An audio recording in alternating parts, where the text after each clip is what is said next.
Bonjour à tous, j'espère que vous allez tous très bien. Moi de mon côté ça va bien.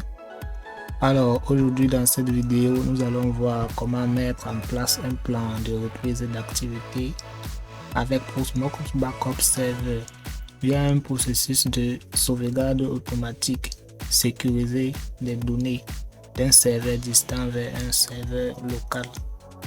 Pour la simulation, nous allons utiliser VMware avec deux serveurs. Un serveur qui va jouer le rôle du serveur distant, on va supposer que c'est un VPS en ligne. Un autre serveur qui va jouer le rôle de notre serveur local de sauvegarde. Alors, ce projet est très intéressant dans la mesure où il peut être mis en place dans des entreprises, dans des écoles ou alors même chez vous. Vous pouvez mettre en place un processus de sauvegarde de vos données qui sont sur un serveur à l'extérieur vers un serveur que vous avez chez vous. Donc, comme nous l'avons dit, nous allons utiliser la solution Proxmox Backup Server qui est une solution de la maison Proxmox. Pour ce projet, nous allons le découper en 7 grandes étapes. D'abord, nous allons commencer par installer la solution Proxmox Backup Server, créer et paramétrer des entrepôts de données où nous allons stocker nos sauvegardes. Ensuite, nous allons créer un utilisateur dédié pour la gestion des sauvegardes globales, ainsi que des jetons d'API pour les sauvegardes plus spécifiques avec beaucoup plus de restrictions. Ensuite, nous allons mettre en place un VPN WireGuard pour une meilleure sécurité. Nous optons ici pour WireGuard pour sa simplicité de déploiement ainsi que sa vitesse. Nous allons ensuite installer le client EBS sur notre serveur distant. C'est ce client qui va permettre au serveur distant d'envoyer ses sauvegardes vers notre serveur de sauvegarde local. Nous allons ensuite tester d'abord manuellement le processus de sauvegarde et de restauration des données de notre serveur distant vers le serveur local. Ensuite, nous allons automatiser tout cela via un script bash et une tâche cron. Puis nous allons tester à nouveau. Et enfin, nous allons sécuriser davantage notre serveur de sauvegarde local en mettant en place des règles de pare-feu pour n'autoriser que le strict nécessaire pour le trafic entrant, notamment le trafic SSH sur le port 22, le flux de sauvegarde sur le port 8007 qui est le port par défaut utilisé par Proxmox Backup Server pour la sauvegarde, ainsi que le trafic VPN sur le port 51820 qui est le port par défaut du VPN WireGuard.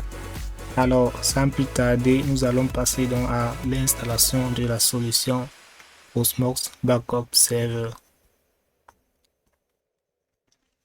Donc là, nous sommes sur VMware pour installer notre solution. Vous pouvez voir ici, il y a déjà cette VM qui sert de serveur distant.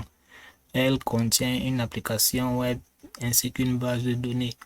Nous allons l'utiliser dans le cadre de notre test et nous l'avons attribué deux cartes au réseau, une carte pour la communication en interne pour simuler le fait qu'elle soit dans un réseau distant à part, et cette deuxième carte qui va permettre de la lier directement à notre serveur de sauvegarde que nous allons créer tout à l'heure et auquel nous allons aussi donner deux cartes réseau.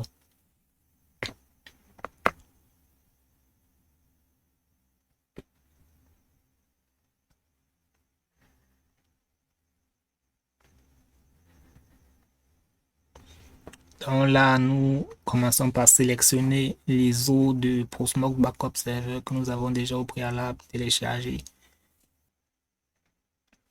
Je vais laisser la RAM par défaut. Il faut minimum 2 Go et c'est ce qui était déjà là. Bon, pour le réseau, je vais laisser en non configuré pour le moment. Je vais le faire après.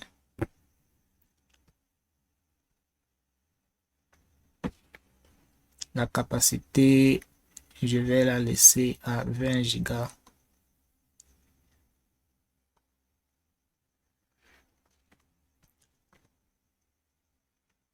Et je finalise. Voilà, donc mon serveur de sauvegarde local a bien été, ma VM qui joue le rôle de serveur de sauvegarde local a bien été créée. Donc, comme je disais, je vais venir là éditer ces paramètres pour l'ajouter 2 cartes réseau. La première, donc, je vais la mettre sur le VMnet 0.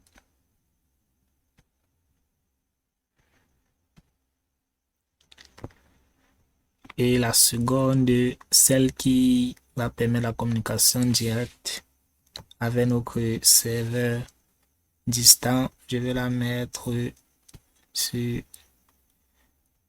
la même interface, donc VMnet 1.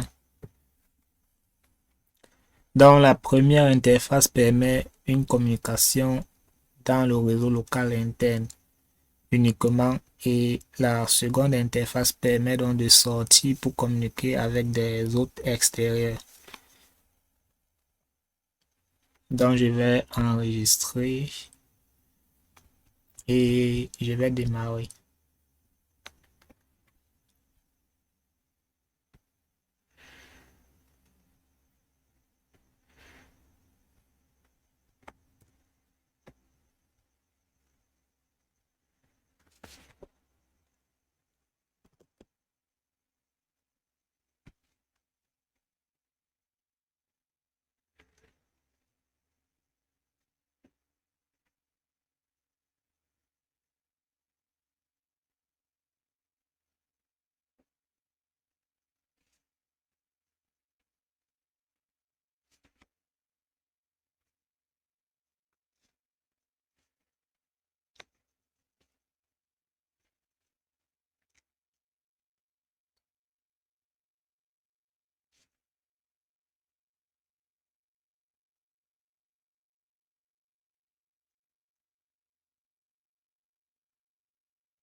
Donc à ce niveau, on va accepter la politique, la licence.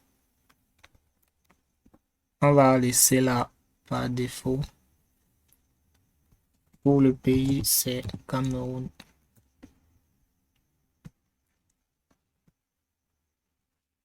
On me demande le mot de passe de l'administrateur route.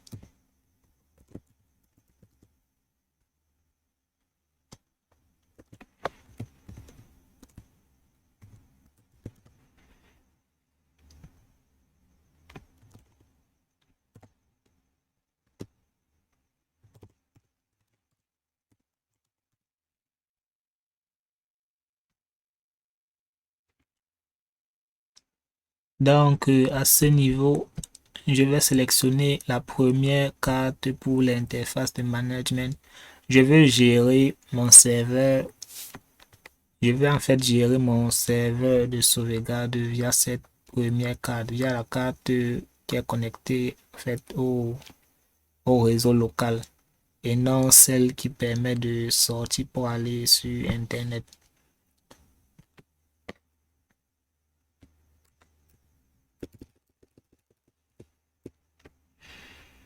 Et à cet effet, je vais donc devoir changer l'adresse IP ici, parce que là ça m'a donné une adresse par défaut qui est celle rattachée à l'interface, qui est une adresse rattachée à l'interface qui permet de sortir pour communiquer avec les autres externes. Donc je vais la changer pour une adresse locale.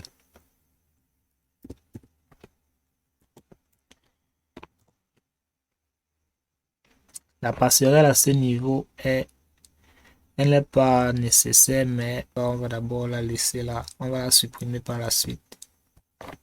Pour ce qui est du serveur DNS, je vais mettre 8.8.8.8.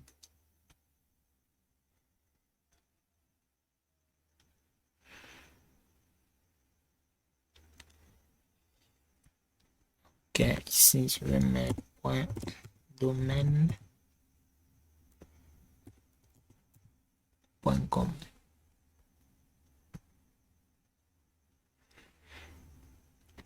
Donc là, je lance dans le processus d'installation et nous patientons.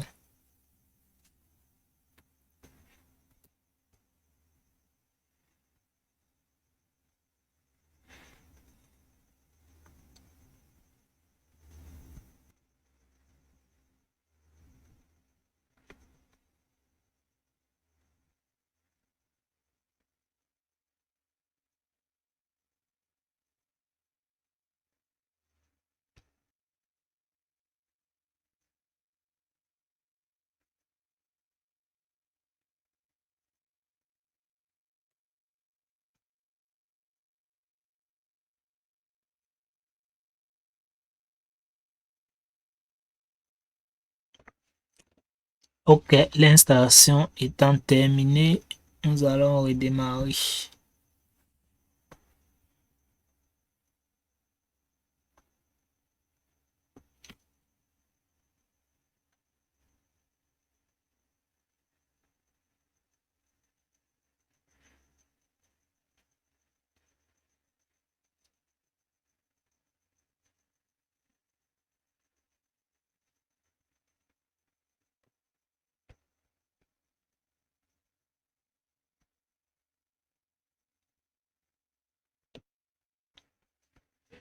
Là, on va se connecter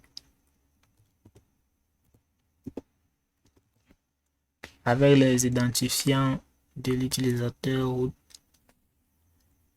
Pour le mot de passe, on entre celui que nous avons défini tout à l'heure. Et là, on est connecté. On voit qu'on a bien nos deux interfaces, mais la seconde interface n'a pas d'adresse. Donc, nous allons gérer cela.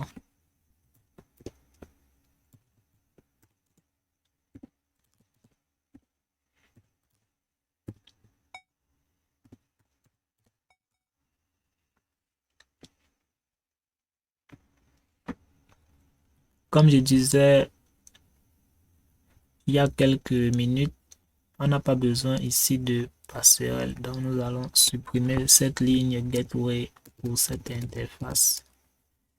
Et nous allons ajouter l'interface qui permet donc de sortir du réseau local pour aller joindre d'autres hôtes à l'extérieur du réseau.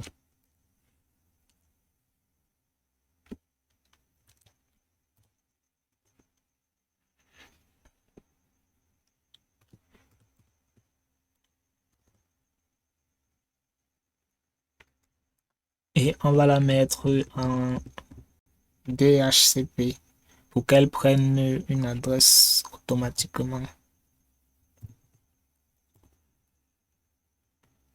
On enregistre et on redémarre les interfaces réseau.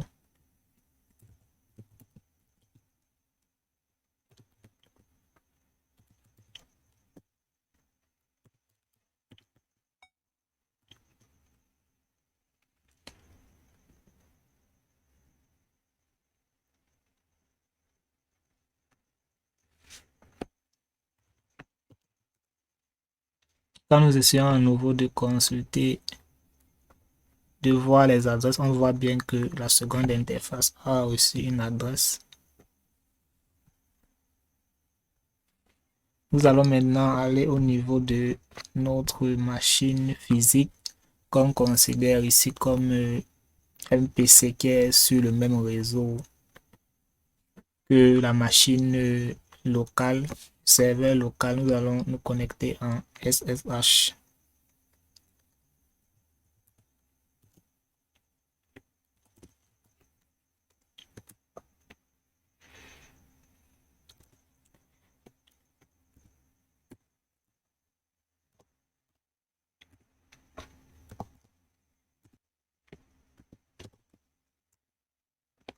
Voilà, nous acceptons et on entre le mot de passe. Ok, on est bien connecté. On va également aller au niveau de notre navigateur pour créer dans nos entrepôts de données. On va pour cela se connecter à la base.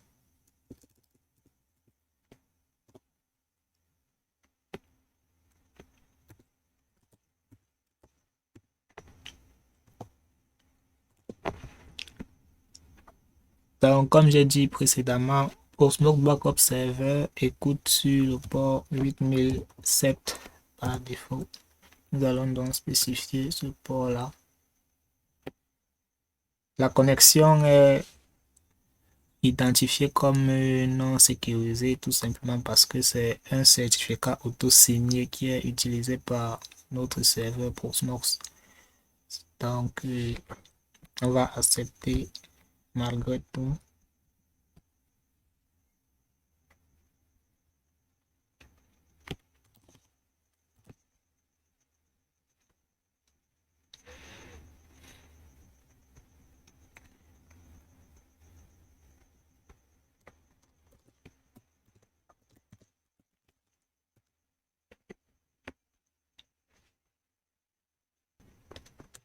Avant même de créer nos entrepôts de données, vu qu'on ne dispose pas, on n'a pas souscrit à un abonnement, on va devoir utiliser le dépôt Nob Subscription de Proxmox pour bénéficier des mises à jour de qualité. Mais dans la pratique, il faut souscrire à un abonnement pour bénéficier de mises à jour de meilleure qualité et dont le test a été fait de façon plus rigoureuse. Donc pour cela, nous allons nous rendre dans la section administration, repository. On va commencer par désactiver le dépôt en enterprise et on va ajouter le dépôt Nob Subscription. On recharge donc pour appliquer. Et on peut venir au niveau de Shell ici pour lancer la mise à jour.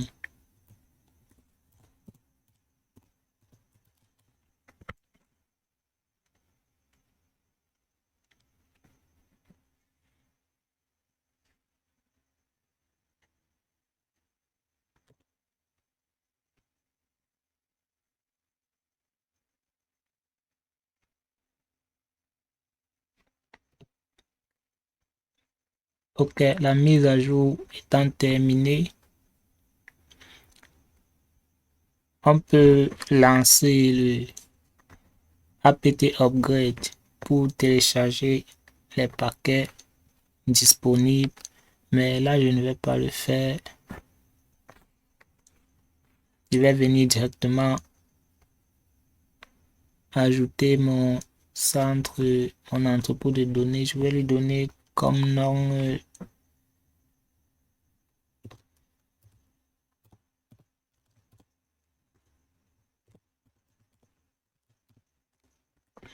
serveur distant 1. Bon, pour être plus court, je vais simplement dire SD1. Maintenant, son emplacement, l'emplacement des sauvegardes pour ce serveur.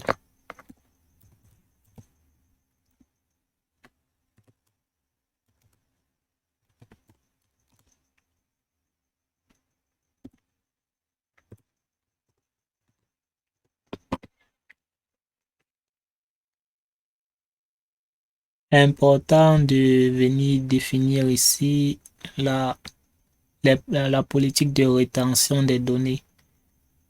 Donc là, je vais mettre à 3 pour maintenir les 3 dernières sauvegardes. Là, je vais mettre à 7, 12, 4 et 5. Donc, ce qui va se passer, c'est que toutes les 3 dernières sauvegardes des 7 derniers jours, des 4 dernières semaines, des 12 derniers mois, des 5 dernières années seront retenues et toutes les autres seront supprimées. Ça permet en sorte que l'espace ne soit pas saturé inutilement. Les politiques de rétention des données dépendent des secteurs d'activité. Dans le secteur bancaire, par exemple, il est recommandé de conserver les données sur une période de 5 à 10 ans. Donc là, nous allons prendre 5 ans et nous allons ajouter.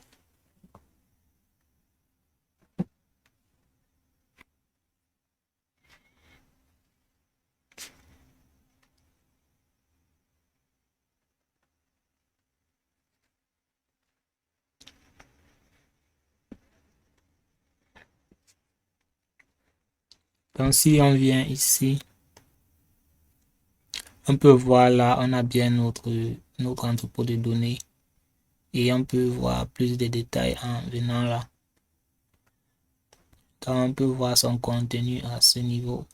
Actuellement, il n'y a rien, comme vous pouvez le constater. Donc je vais ajouter un second entrepôt de données en considérant que on a plusieurs serveurs distants. Quand on veut sauvegarder les données vers notre serveur de sauvegarde local.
Maintenant que nous avons créé nos entrepôts de données,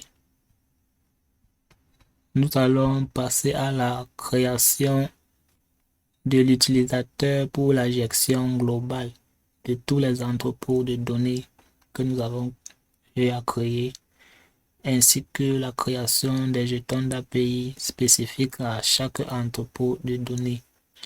Pour cela, nous allons venir dans la section Access Control ici. Nous commençons par ajouter l'utilisateur que nous allons appeler tout simplement Backup.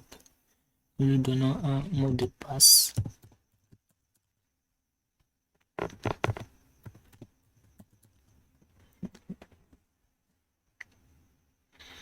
Nous venons ensuite au niveau de API Token pour créer nos tokens. Nous allons ajouter le premier token. Nous associons tous ces tokens à l'utilisateur dédié aux sauvegardes que nous venons de créer. L'avantage des tokens ici, c'est que on peut donner à un token des permissions beaucoup plus restrictives et en cas de compromission, on peut supprimer le token compromis et régénérer ou alors recréer un nouveau sans que cela n'ait à nous donner trop de tracasseries quant au fonctionnement des différents services sur le serveur ou alors à la gestion. Donc je vais l'appeler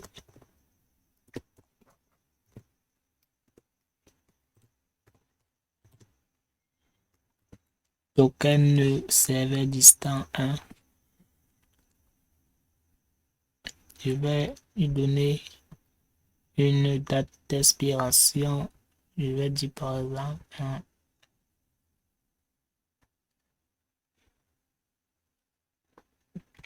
le 6 septembre 2028, donc je l'ajoute.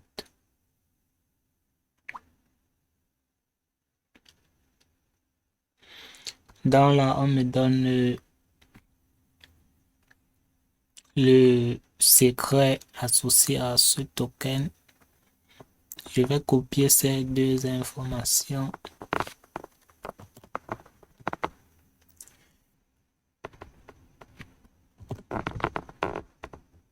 Et une fois que je les ai sauvegardés quelque part en lieu sûr, surtout ce secret-ci, je peux fermer cette page.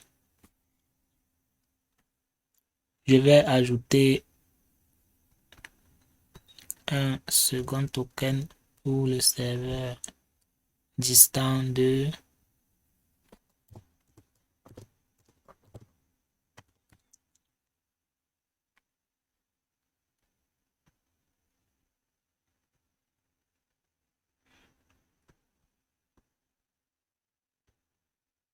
Je vais lui donner la même date pour ce qui est de l'expiration et je l'ajoute. Comme précédemment, je copie ces deux informations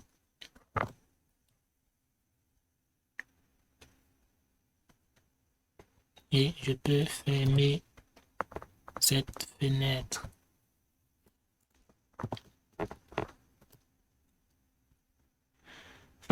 Une fois que mon utilisateur et mes tokens ont été créés, je peux venir dans la section permission. Je vais d'abord ajouter une permission pour l'utilisateur. Vu qu'il doit avoir la gestion totale de tous les entrepôts de données, je vais lui donner les permissions concernant la sauvegarde sur le répertoire Datastore. Je le sélectionne et je vais prendre Datastore Admin. Donc il a toutes les autorisations sur ce répertoire. Et là, je coche, je me rassure que cette case est bien cochée pour que les permissions soient propagées également dans les sous-répertoires du répertoire Datastore. Je vais maintenant donner des autorisations pour mes API. Commençons avec le premier token. Là aussi, je vais donner le rôle Datastore Admin sur le répertoire de sauvegarde du serveur distant 1.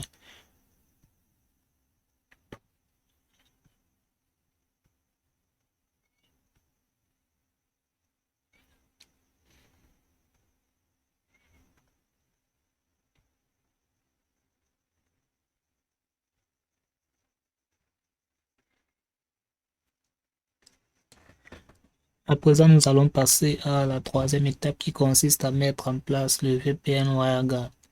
Nous avons déjà expliqué précédemment les raisons qui nous ont poussé à faire ce choix. Le déploiement de WireGuard est relativement simple et il est assez rapide dans les opérations de chiffrement et de déchiffrement, contrairement à IPsec qui est assez lourd et assez lent. Ce qui fait en sorte qu'il offre le meilleur rapport complexité-efficacité. À cet effet, nous allons nous rendre de nouveau sur VMware, sur notre serveur distant. Nous allons commencer par installer le paquet pour la prise en charge de WireGuard.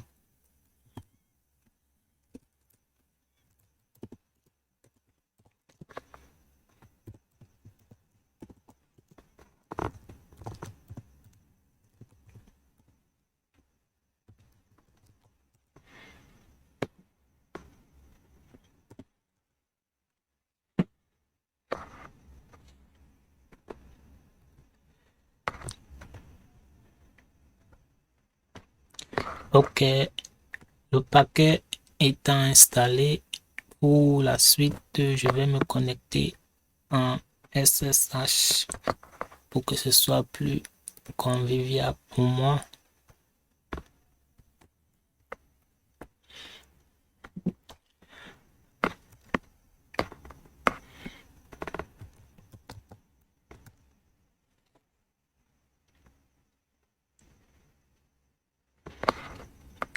Donc, je vais commencer par me déplacer dans le répertoire de WireGuard.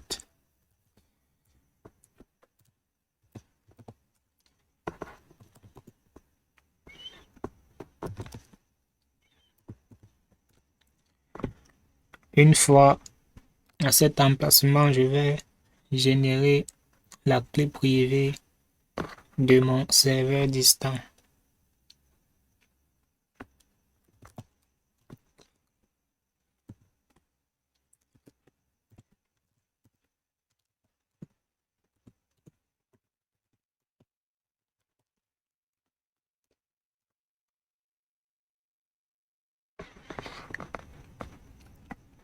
Ensuite, à partir de cette clé privée, je vais générer la clé publique.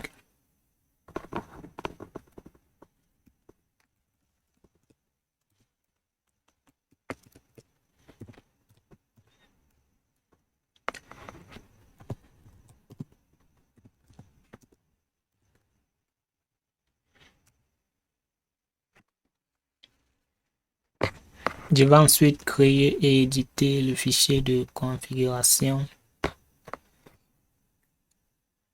Pour cela, je vais me servir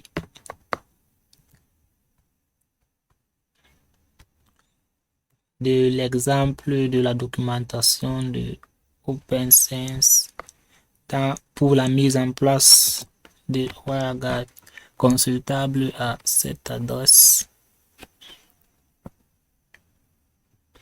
Ce qui m'intéresse ici, ce sont les exemples de la fin.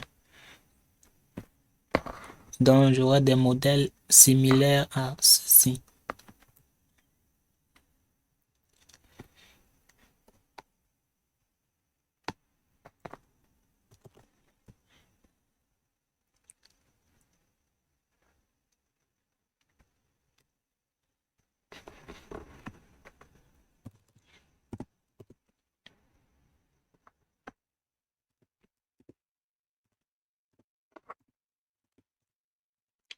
Donc, je crée mon fichier de configuration.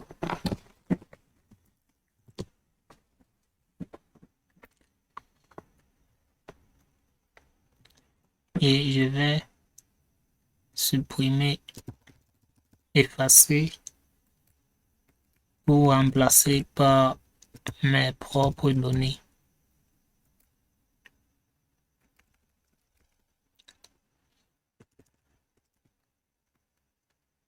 Bon, on n'a pas besoin de la ligne DNS ici.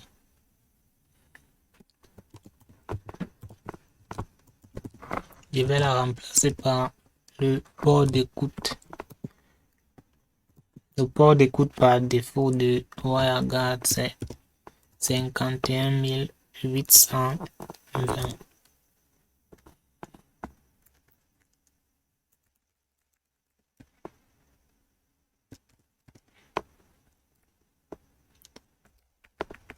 Je vais ensuite donner une adresse privée à cet hôte dans mon tunnel VPN. Je vais supposer que mon réseau VPN ce sera la 10.0.0.0/24. Vu qu'il s'agit d'une communication en peer-to-peer, on va définir des adresses pour des hôtes uniques. Pour cet hôte-ci, je vais lui donner la 2.32. La 2/32 vu que c'est un hôte unique.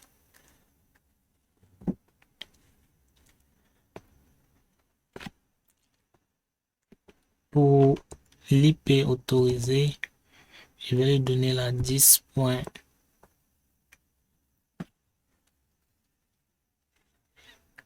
0.0.1/32. Il s'agit là de l'adresse de mon serveur local, mon serveur de sauvegarde local dans le tunnel VPN que je vais définir par la suite.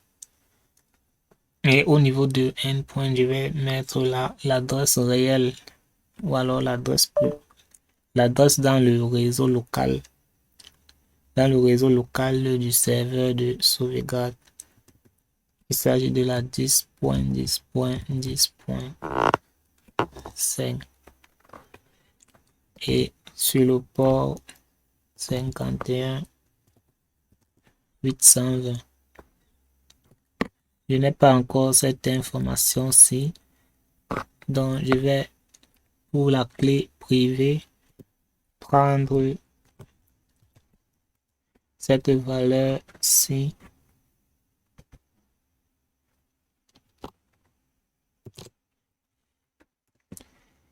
et venir la mettre là. Une fois que ma configuration est OK, je vais enregistrer.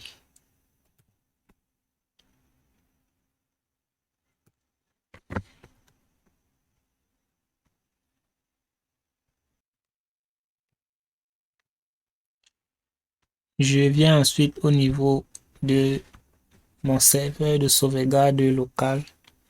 Je vais faire pareil que sur le serveur distant, donc je commence par installer WireGuard.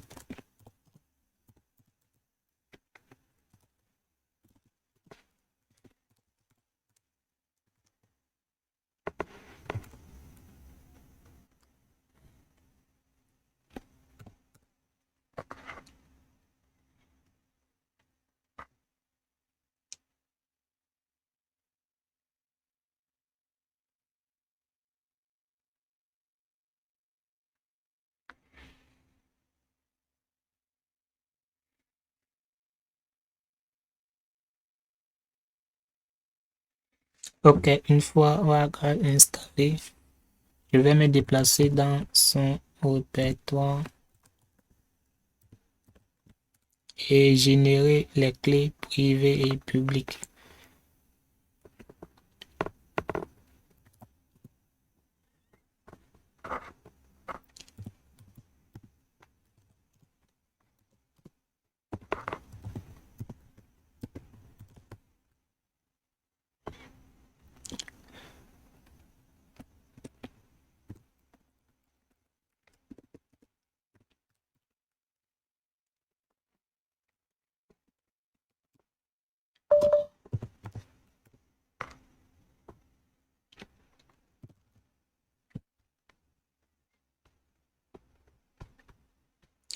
Je peux déjà prendre cette information-ci qui représente la clé publique de mon serveur de sauvegarde et venir à mettre à ce niveau.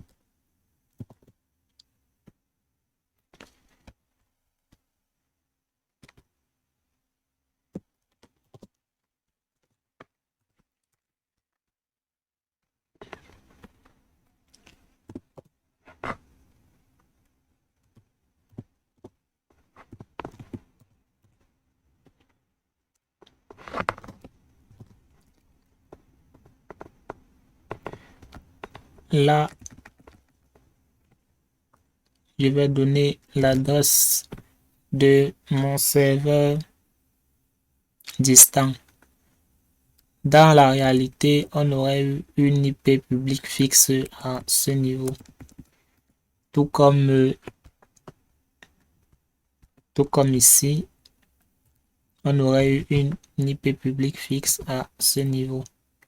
Mais vu que nous sommes dans un cadre de laboratoire, on va fonctionner avec ces adresses privées.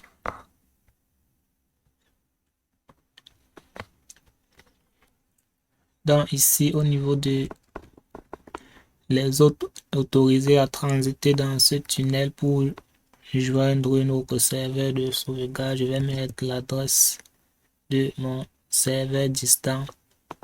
Maintenant, au niveau de la clé publique ici, je vais venir prendre cette valeur, la clé privée, la clé publique de mon serveur distant, et je vais la mettre là. Le port d'écoute ne change pas. Son adresse ici, il est en .1.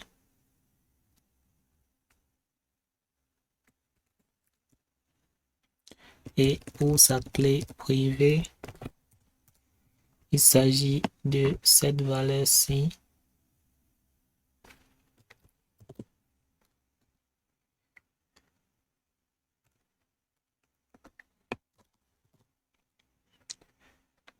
Une chose importante à noter est que ici, on n'a pas forcément besoin de cette ligne endpoint vu que la communication est unidirectionnelle.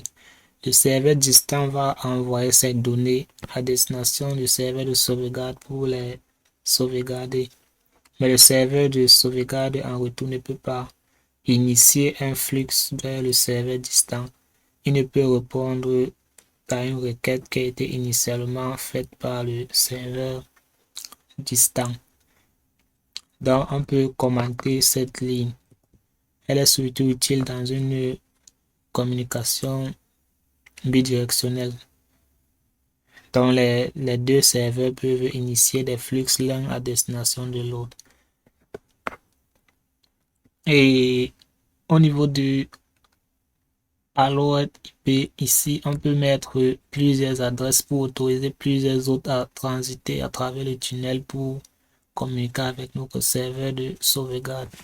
Ou alors, on peut mettre toute une plage réseau, comme par exemple la .0/24 comme ceci, pour autoriser tous les autres de cette plage réseau à transiter à travers le tunnel pour communiquer avec notre serveur de sauvegarde.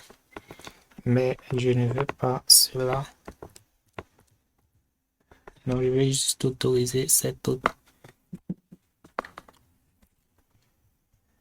Si on avait effectivement eu un second serveur distant, on aurait pu ajouter une autre partie qui est juste en dessous, comme ceci, avec les informations concernant son adresse IP, par exemple la .3 et sa clé publique ici. Mais bon, on ne va pas le faire ici.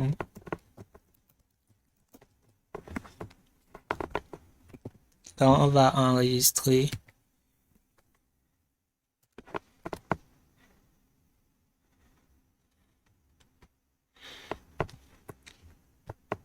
et nous allons activer la nouvelle interface et la redémarrer.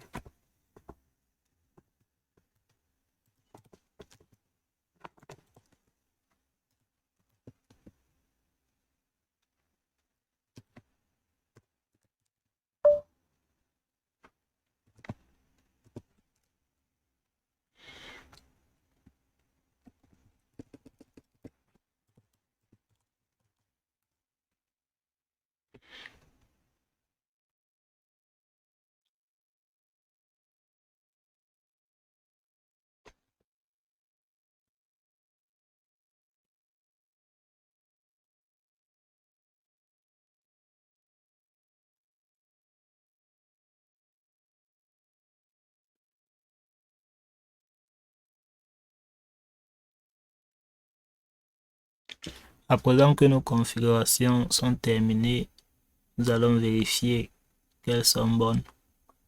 Nous commençons par taper cette simple commande qui nous affiche la configuration en question au niveau de notre serveur distant.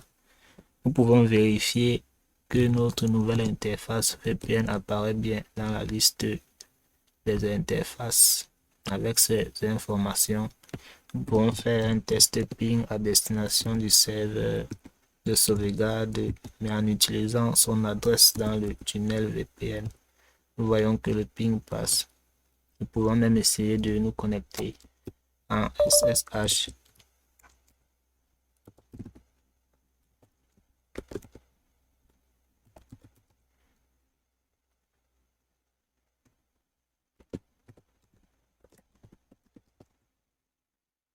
On parvient effectivement à se connecter en SSH.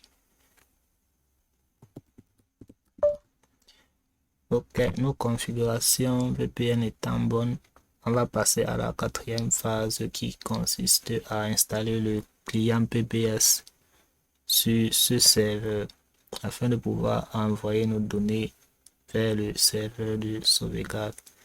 Pour cela, nous allons nous rendre dans notre navigateur et on va consulter cette adresse qui nous donne la procédure d'installation du client PBS en question sur un autre Ubuntu, vu que notre serveur distant utilisé dans le cadre de ce lab est un serveur Ubuntu. Donc, commençons par copier cette première commande.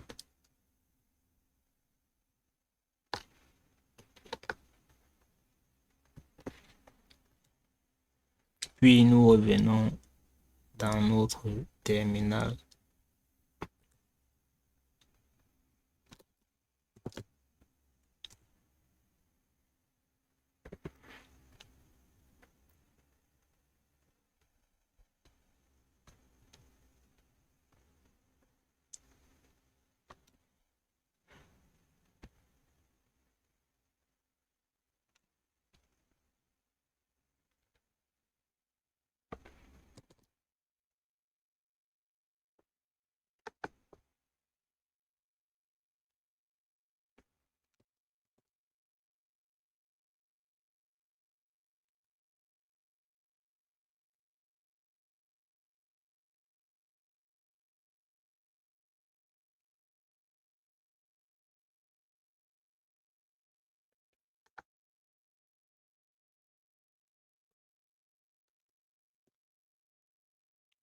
Nous enregistrons le fichier.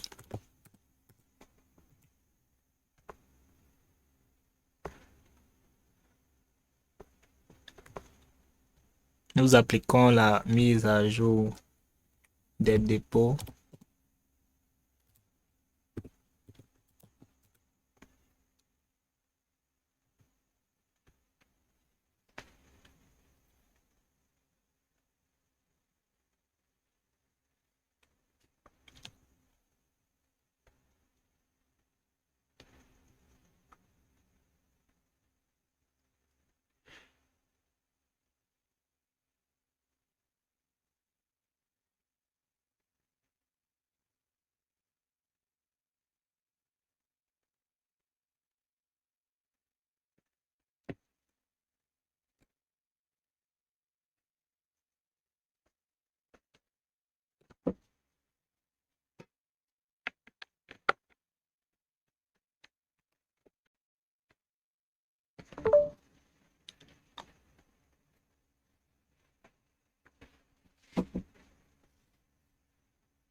La mise à jour de nos dépôts étant terminée, nous allons donc installer notre client.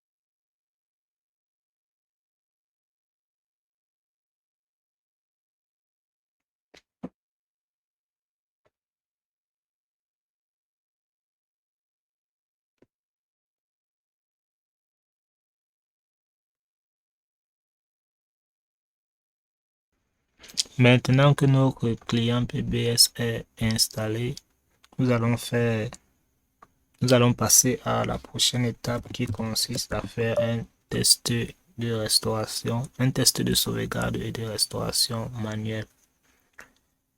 Pour cela, nous allons utiliser une commande qui fait appel à certaines variables spécifiques à Proxmox Backup Server. Nous pouvons retrouver plus d'informations sur ces variables en consultant cette adresse.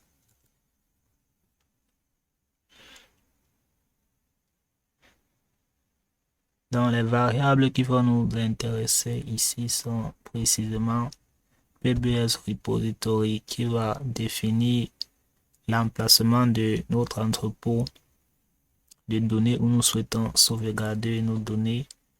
Nous allons également utiliser la variable PBS Password pour définir le mot de passe associé à l'utilisateur ou alors à un jeton d'API spécifique. Par la suite, nous utiliserons PBS Password File car nous allons stocker ce mot de passe dans un fichier pour une sécurité beaucoup plus robuste. Et la dernière variable que nous allons utiliser est PBS Fingerprint.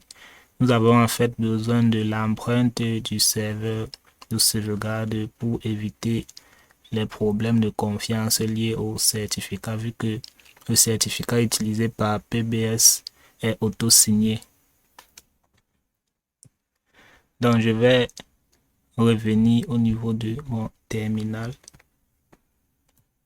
et je vais utiliser une commande, cette commande que j'ai déjà préparée au préalable.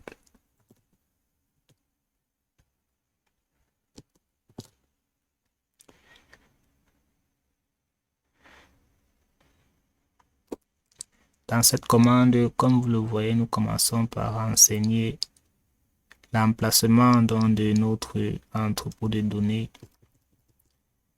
Cet emplacement est défini sous la forme nom d'utilisateur adresse IP du serveur nom de l'entrepôt de données en question. À défaut du nom d'utilisateur, nous pouvons utiliser l'identifiant du jeton d'API. Et c'est ce que nous allons faire dans ce cas. Donc je vais copier l'identifiant que j'avais au préalable enregistré.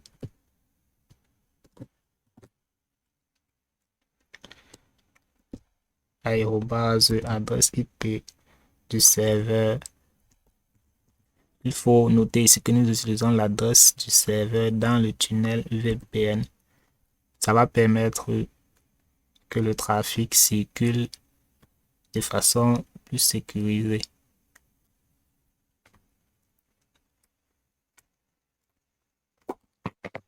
Et nous spécifions donc ici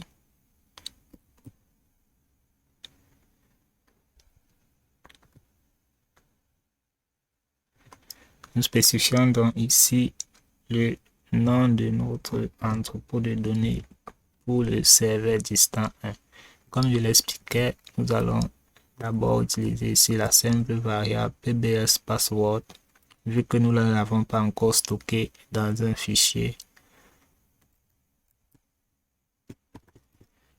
Et là, je vais prendre le secret associé à mon jeton d'API que j'avais eu à enregistrer. Je vais le mettre là. Et pour ce qui est de l'empreinte, je vais revenir au niveau de l'interface web de Proxmox Backup Server.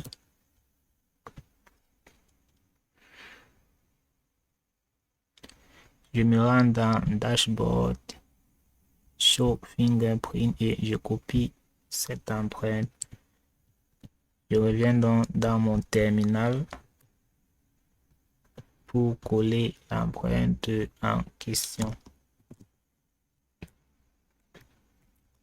Nous tapons ensuite la commande Postmos Backup client suivi de backup qui permet de demander au serveur, qui permet de demander au client de sauvegarde Postmos d'envoyer donc ces données à destination de notre entrepôt de données sous le nom, on spécifie le nom en question. Ici, je vais par exemple l'appeler backup 1 et là, le format PXAR, c'est un format compressé, un format pour une archive compressée utilisé spécifiquement par Postmos. Là, je vais ensuite spécifier le chemin vers le répertoire au niveau de ce serveur, c'est-à-dire mon serveur distant que je souhaite sauvegarder. Je vais par exemple indiquer ici ce chemin-là. Et une fois que cela est fait, je peux valider la commande pour que le processus de sauvegarde se lance.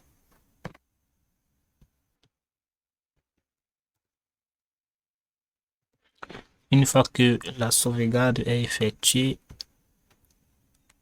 nous allons revenir au niveau de l'interface de notre serveur. Nous allons au niveau de notre premier entrepôt de données et nous consultons à nouveau l'onglet Content. Nous voyons qu'il y a bien un contenu qui s'est ajouté. Nous pouvons afficher plus de détails. Et là, vous voyez qu'on a bien notre archive qui a été sauvegardée. On peut parcourir son contenu. On a bien notre élément qui a été sauvegardé avec succès. Nous allons maintenant supposer qu'on a eu une perte de données au niveau de notre serveur distant ou alors une corruption de données au niveau de notre serveur distant relative à ces données que nous avons déjà eu à sauvegarder et que nous souhaitons les restaurer.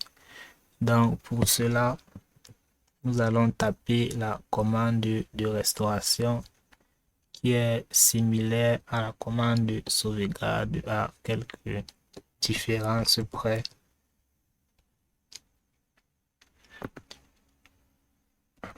Donc je vais maintenir les informations et remplacer la par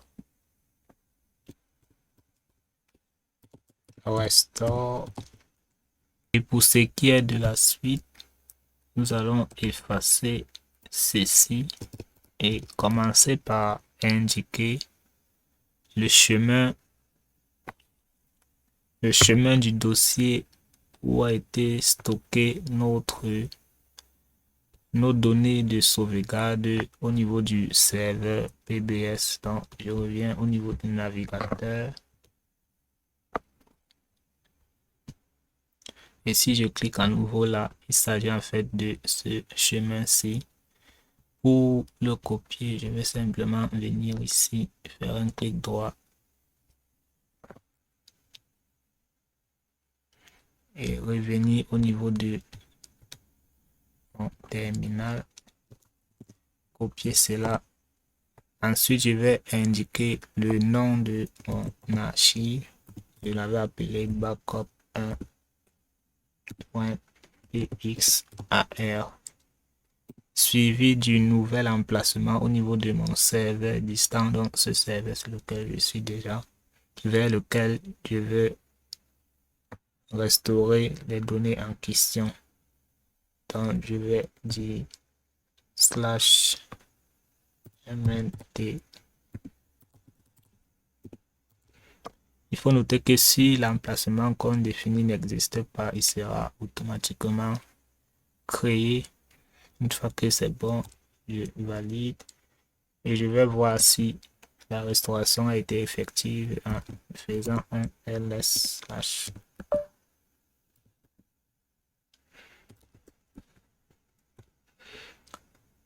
On voit que on a bien nos éléments qui ont été restaurés avec succès. Ceci nous permet de valider que les processus de sauvegarde et de restauration sont opérationnels. Ce que nous allons maintenant faire est de rendre cela automatique de telle sorte que nous n'ayons plus à intervenir manuellement. Nous passons donc pour cela à l'étape 6 qui consiste à mettre en place un script bash et ainsi qu'une tâche cron qui va permettre d'automatiser tout cela.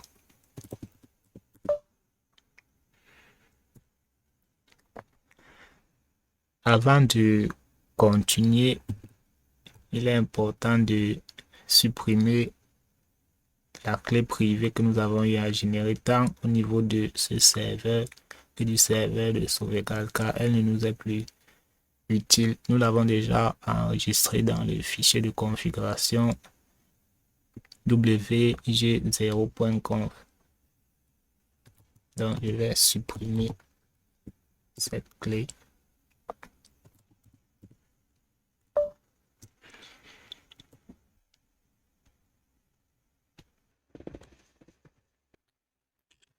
Je vais créer 3 répertoires. Un premier répertoire qui va contenir nos scripts. En supposant qu'on ait plusieurs applications sur ce serveur, qu'on voudrait sauvegarder les données relatives à chaque application, on va mettre en place un script qui va se charger de collectionner les données relatives à cette application en vue de les sauvegarder par la suite.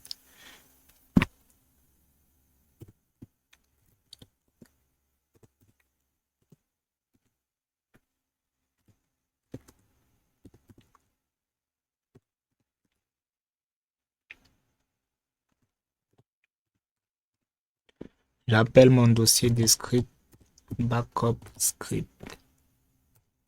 Je vais ensuite créer un deuxième dossier qui va contenir les données qui auront été collectionnées par chaque script. Et je vais le placer à l'emplacement MNT et l'appeler backup data.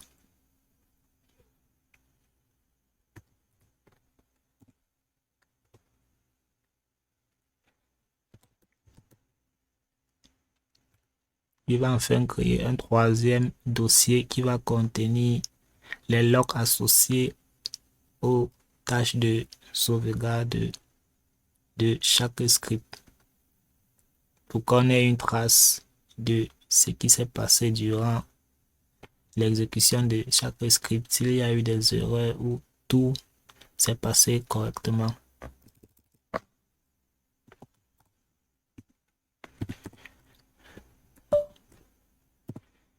Je vais mettre ce dossier dans le répertoire des logs, à savoir var log et l'appeler backup log.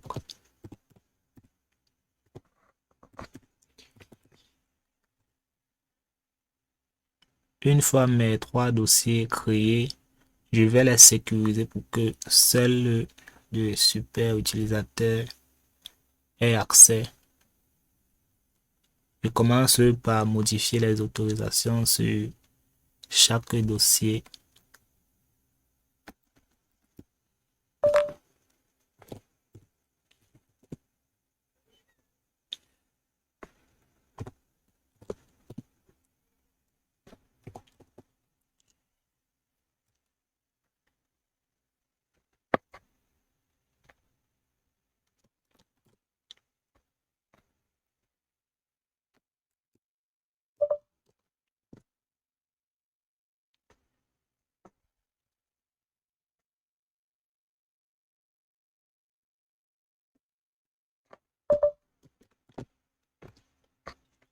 Je vais ensuite changer le propriétaire et le groupe propriétaire de chaque dossier.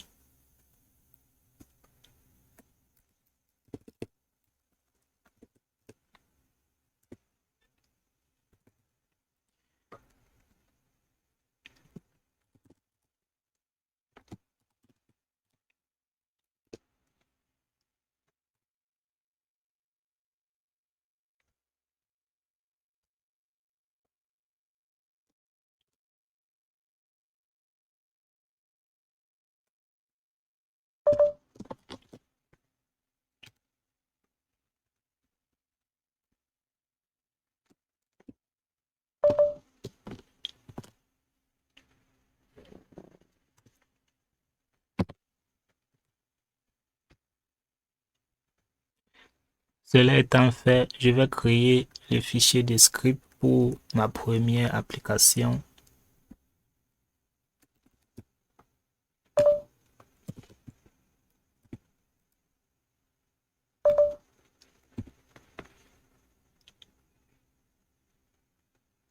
Je vais l'appeler app1.sh. Je vais prendre un modèle que j'ai au préalable préparé.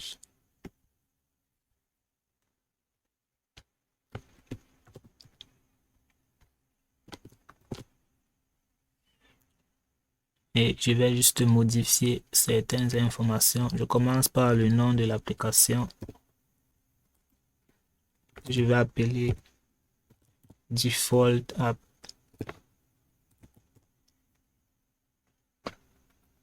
Pour ce qui est de son répertoire de sauvegarde de cible, je vais laisser tel quel, ainsi que le fichier de journalisation, je le laisse également. Quant aux sources pour les dossiers, je vais spécifier d'abord le dossier à l'emplacement var www.html. Et pour ce qui est du fichier, je vais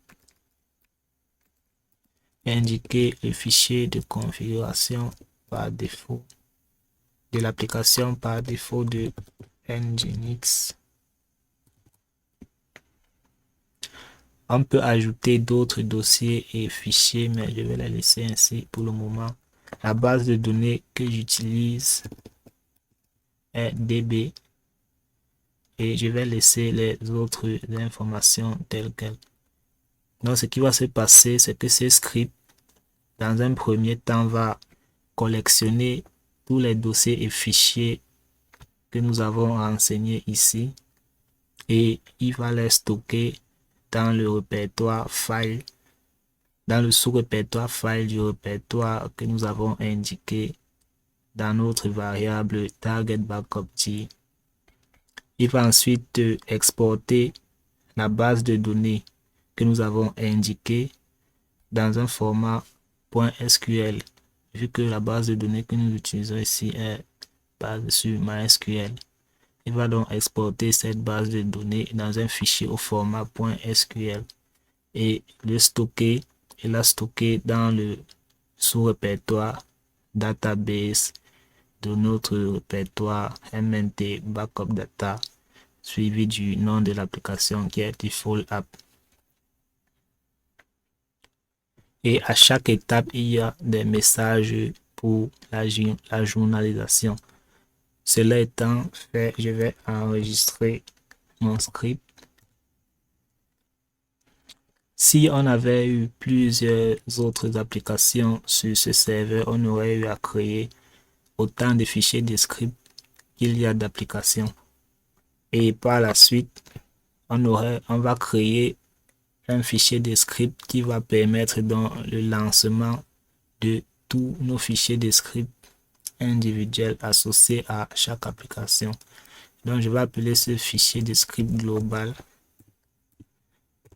all-in-one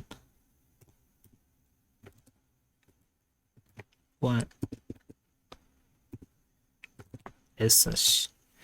Et là, je vais prendre un contenu que j'ai déjà préparé.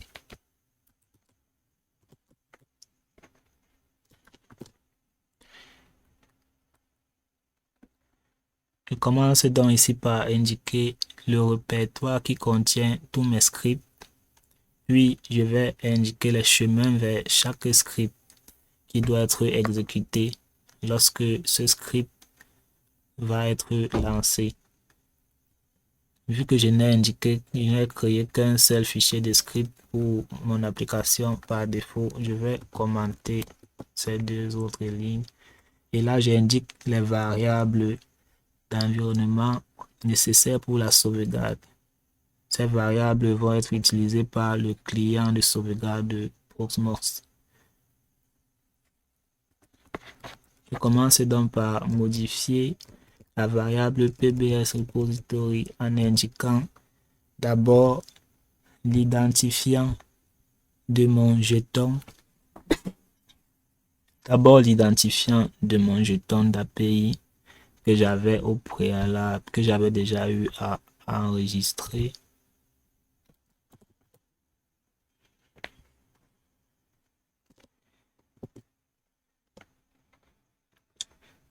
Arobase suivi de l'adresse IP de mon serveur de sauvegarde dans le tunnel VPN. J'indique le nom de mon entrepôt de données pour ce premier serveur distant. Et là, comme je disais, pour plus de sécurité, on ne va pas mettre, comme on l'a d'abord fait précédemment, le mot de passe ou alors le secret associé à mon jeton, à notre jeton directement ici. On va plutôt le stocker dans un fichier et renseigner ici l'emplacement vers ce fichier-là. Ça fait en sorte que le mot de passe n'est pas consultable directement, ce qui renforce la sécurité. Donc, je vais appeler ce fichier secret.pbs. Je vais le créer par la suite. Et pour ce qui est de l'empreinte, je vais à nouveau le prendre au niveau de mon tableau de bord pour Proxmox Backup Server et le coller là. Quant à cette dernière ligne, il s'agit de la commande pour lancer effectivement la sauvegarde via le client Proxmox Backup Server. Là, je vais spécifier le nom que je souhaite donner à mon archive. Je vais l'appeler app1 backup. Et là, je vais indiquer le chemin vers le répertoire qui doit être pris pour être sauvegardé. Il s'agit du répertoire dans lequel toutes mes données seront collectées, soit MNT backup data. Une fois que c'est bon, je vais enregistrer ce fichier. Je vais créer maintenant le fichier qui va contenir le secret associé à mon jeton d'API.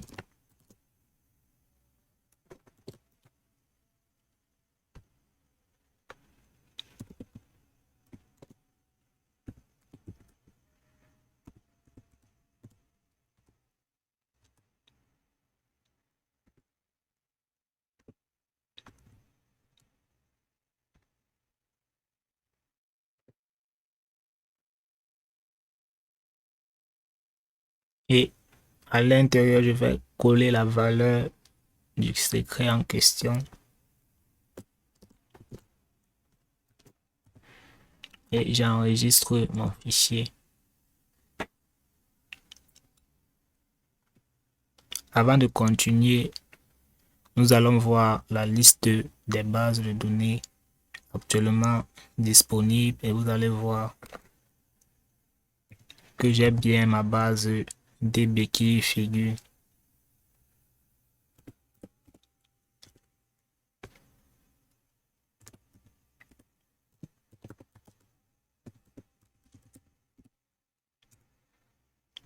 Vous voyez que j'ai bien ma base DB. Vous avez remarqué là que je n'ai pas eu à entrer de mot de passe pour avoir accès à ces informations. C'est tout simplement parce que je n'ai pas forcé l'utilisation d'un mot de passe pour l'utilisateur. Mais si ça avait été le cas, il aurait fallu renseigner des identifiants dans un fichier de configuration spécifique à notre utilisateur. On aurait créé pour cela le fichier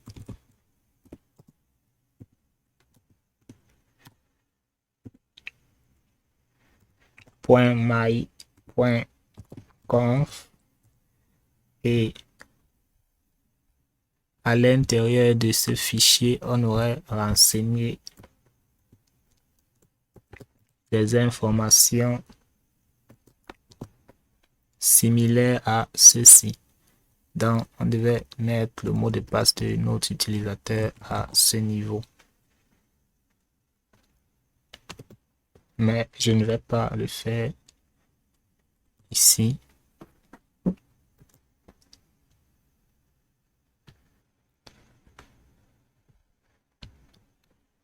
Avant de passer à la mise en place de notre tâche cron, nous allons rendre nos scripts exécutables et les lancer manuellement pour se rassurer que tout se passe bien.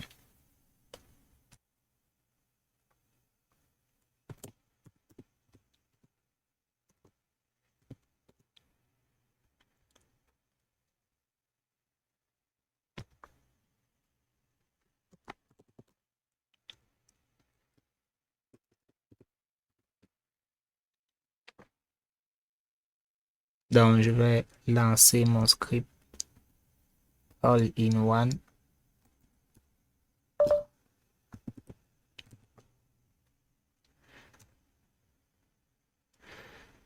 Et d'après les résultats, il semble que tout se soit bien passé. On va vérifier d'abord au niveau de notre serveur ici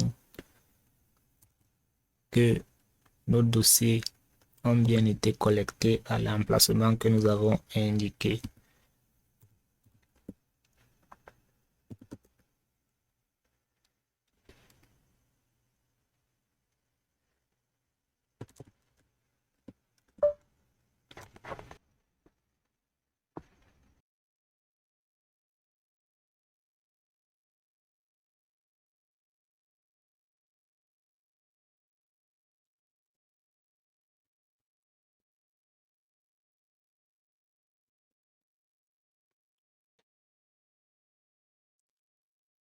Nous avons un petit souci à ce niveau.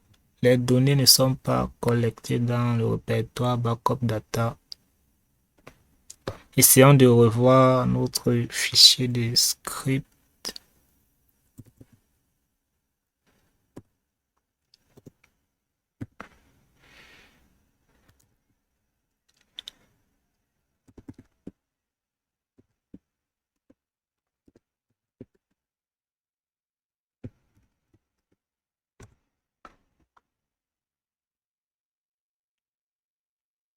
On a bien là notre dossier backup script dire.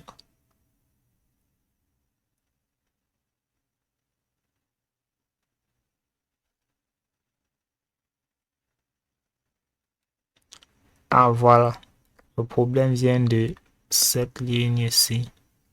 Nous n'avons pas renseigné le même nom de variable. Donc je vais corriger cela.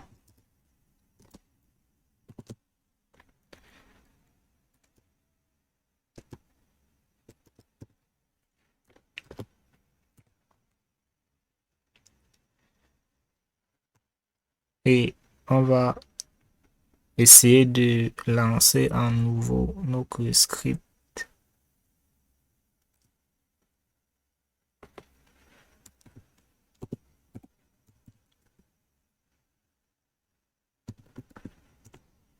OK. Donc nous voyons que nos données sont bien collectées. On peut également vérifier les logs.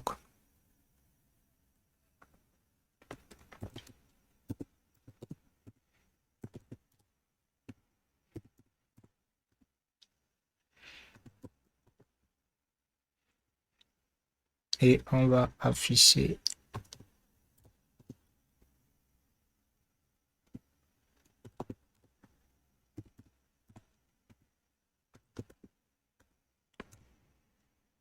on a bien des informations concernant l'exécution de nos scripts.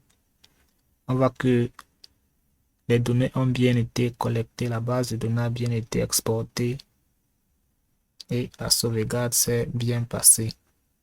Nous allons aller au niveau de l'interface web de nouveau pour voir si nos données y figurent. Donc, je reviens au niveau du navigateur. Et là, on va actualiser. Et si on déroule ce menu, on voit que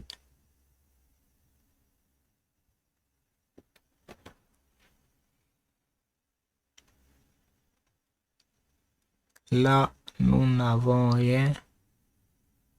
Ça correspond à la première sauvegarde qui a été effectuée sans collecte de données. Donc, nous allons fermer et voir ceci. Voilà, nous voyons ici que nous avons bien nos données qui ont été sauvegardées. Après la correction que nous avons faite, on peut voir par exemple ici notre base de données qui a été exportée. Et là, nos différents fichiers et dossiers. Le processus de sauvegarde est donc OK. Il ne nous reste plus qu'à mettre en place une tâche cron pour que cela se fasse de façon automatique. Donc, nous allons revenir au niveau de notre terminal.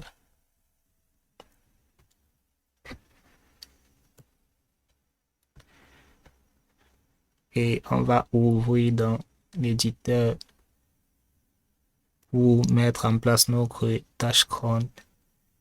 Vu que la tâche doit être exécutée par le super administrateur, il faut effectivement être un super administrateur pour lancer la tâche. Donc, nous allons taper cron tab. Pour mettre en place notre tâche cron, nous allons nous servir de cette ligne comme modèle. Donc, nous descendons à la toute fin de notre fichier et nous commençons par renseigner la toute première valeur qui correspond à la minute à laquelle la tâche doit être exécutée. Vu que nous voulons voir rapidement si notre tâche fonctionne effectivement, nous allons mettre là étoile pour dire toutes les minutes.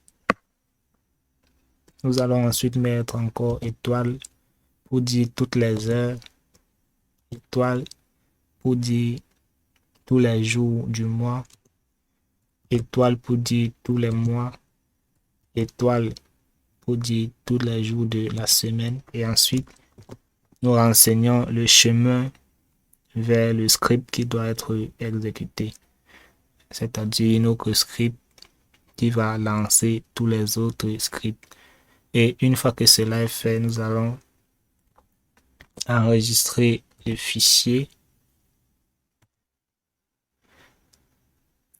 et nous allons revenir au niveau de notre navigateur pour voir si effectivement après chaque minute il y a un nouveau contenu qui s'ajoute.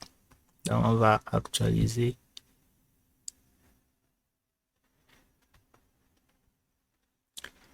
Et nous allons attendre.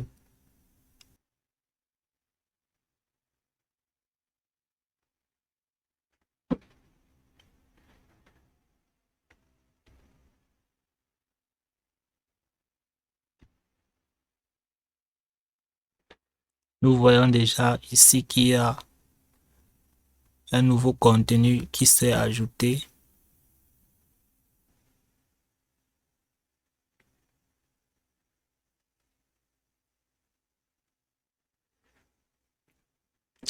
Nous allons attendre encore un peu et actualiser.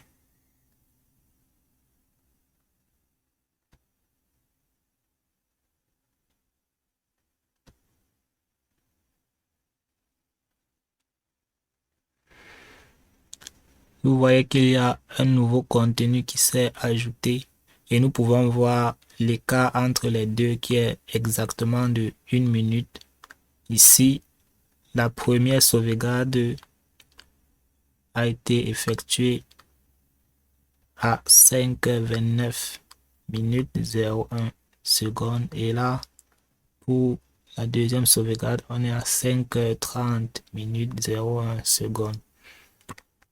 Donc, si à chaque fois nous actualisons après chaque 1 minute, vous allez voir que du nouveau contenu apparaît sur notre interface. Cela prouve donc que notre sauvegarde automatique via des scripts bash et une tâche cron est opérationnelle.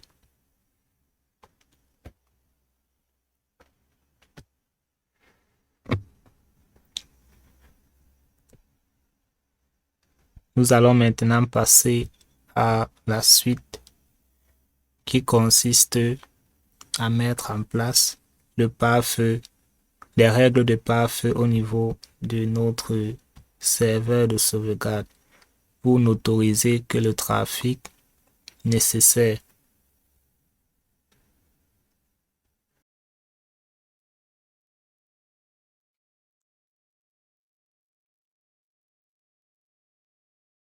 Pour mettre en place nos règles de pare-feu, nous allons utiliser l'outil UFW qui est un pare-feu dont la prise en main est relativement simple. Sur Proxmox Backup Server, il n'est pas présent par défaut, donc nous allons commencer par l'installer.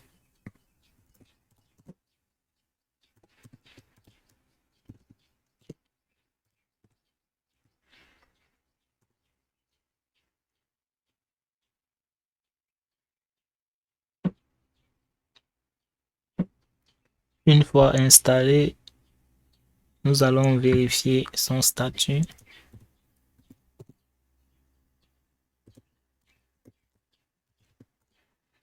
Nous voyons qu'il est inactif. Nous allons donc définir nos règles de pare-feu et nos politiques par défaut pour les trafics entrants, sortants et les trafics routés. Nous commençons par bloquer tout trafic entrant.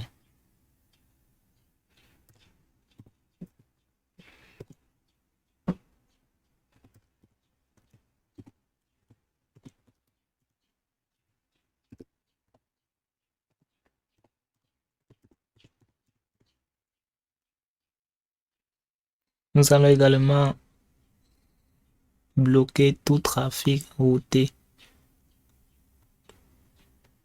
Aucun trafic ne doit passer par notre serveur pour être redirigé vers un autre équipement.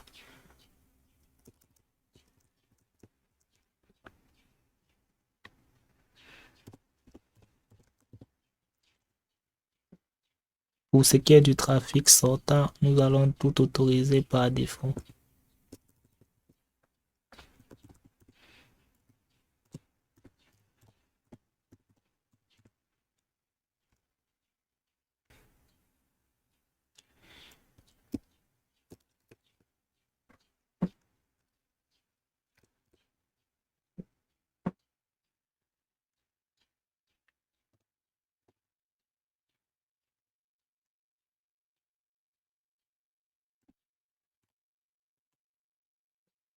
Pour ce qui est du trafic sur le port 8007, il est basé sur TCP.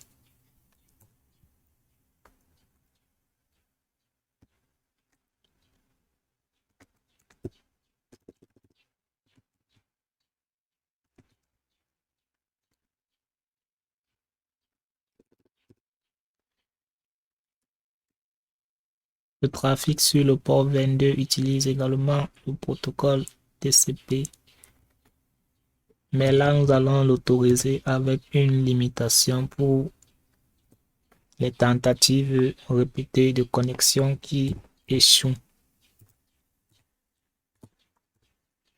Ça apporte une couche de sécurité supplémentaire, ce qui est de la connexion en SSH. Et enfin, nous autorisons le trafic VPN sur le port 51 000. 820 qui utilise ici le protocole UDP au lieu de TCP. Une fois nos règles définies, nous pouvons activer notre pare-feu.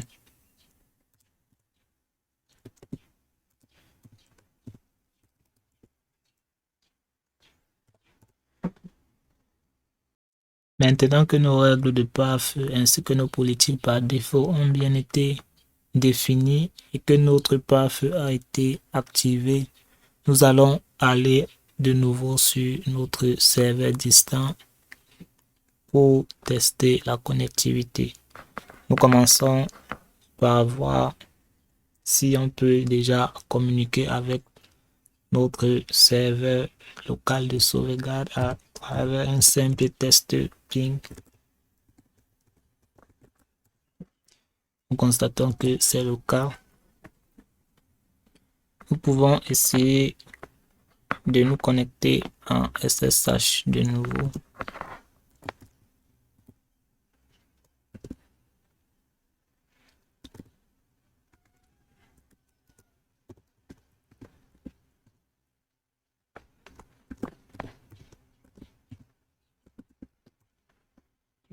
On peut se connecter en SSH. On aurait d'ailleurs pu taper simplement la commande telnet suivi de l'adresse IP dans le tunnel VPN de notre serveur de sauvegarde, suivi du port SSH que nous avons ouvert sur le serveur de sauvegarde. Et on voit là qu'on peut bien contacter le serveur à travers ce port. Par contre, si nous essayons sur le port 443, on voit là qu'on n'a pas de réponse de la part du serveur car nous n'avons pas autorisé le trafic à circuler sur ce port au niveau de notre serveur. Pour finaliser, on va à nouveau lancer notre sauvegarde. On voit que elle s'effectue sans problème. Les sauvegardes effectuées, nous pouvons également les regarder au niveau de notre serveur de sauvegarde directement dans le terminal en consultant le contenu de l'emplacement que nous avons défini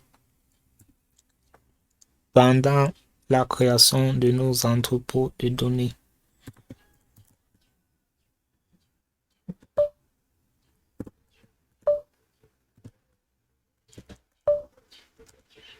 Et on voit qu'on a bien nos différentes sauvegardes horodatées qui sont présentes. Nous sommes ainsi arrivés au terme de ce tutoriel et de ce projet où nous avons vu comment on peut mettre en place un plan de reprise d'activité afin de restaurer un système qui a subi une perte de données ou une corruption de données majeure. Pour cela, nous avons utilisé la solution open source Proxmox Backup Server, qui est une solution qui a déjà été éprouvée sur le plan de la robustesse et de la fiabilité. Nous avons également eu à déployer des technologies telles que le pare-feu pour restreindre les accès non autorisés, ainsi qu'un VPN pour masquer le trafic lorsqu'il circule sur Internet. Et nous avons automatisé le processus de sauvegarde à travers la mise en place de script bash ainsi que d'une tâche cron. Il faut savoir que dans la réalité, des configurations supplémentaires seront à effectuer. On utilisera probablement un routeur et il faudra alors autoriser le trafic entrant sur le port 51820 pour le VPN. Pour ce qui est du port 8007, on n'a pas besoin de l'ouvrir sur notre routeur car la connexion au niveau de l'interface de management, au niveau de l'interface de gestion de Proxmox Backup Server est locale. Pour ce qui est du port SSH qui est le port 22 par défaut, il est recommandé de le changer et lui donner un autre numéro de port. Il est également recommandé de mettre en place une authentification par clé SSH au lieu de celle par mot de passe, d'éviter la connexion en SSH à l'utilisateur root et à la place créer un autre utilisateur administrateur qui devra se connecter en SSH pour la gestion du serveur. De mettre en place un IPS comme file to ban pour bloquer les adresses IP qui essayent de forcer les connexions SSH. Et autre chose, qu'il n'est pas nécessaire d'ouvrir le port SSH configuré au niveau de notre routeur si l'on ne souhaite pas que notre serveur de sauvegarde soit administré par un autre depuis l'extérieur de notre réseau local. Il y a donc autant de configurations de sécurité supplémentaires que nous pouvons faire. J'espère que cette vidéo vous sera utile. Alors merci et à une prochaine vidéo.